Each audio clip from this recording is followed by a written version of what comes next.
এটা হচ্ছে আমাদের শাপলা বিল মুকলিশপুরের। এখানে প্রচুর শাপলা আছে এই বিলে। ছোটবেলায় যখন নৌকা দিয়ে আসতাম ফ্যামিলির লোকজনের সাথে, তখন প্রচুর শাপলা দেখা যেত, কিন্তু এখন 2024 সালে এসে আসলে এগুলা সচরাচর দেখা যায় না।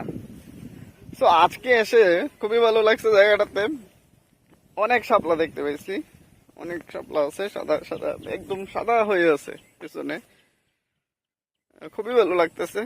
আপনারা কেবলমাত্র মকলিশপুরে আসলেই এই শাপলাগুলো দেখতে পারবেন। মকলিশপুর, মুরাদনগর, কুমিল্লা। এটা হচ্ছে আমাদের মকলিশপুরের শাপলা বিল। এইখানে প্রচুর শাপলা আছে। আর জায়গাটার নাম হচ্ছে, এটা হচ্ছে হুদাইরা মুড়ির পার, একদম শেষ সীমানা,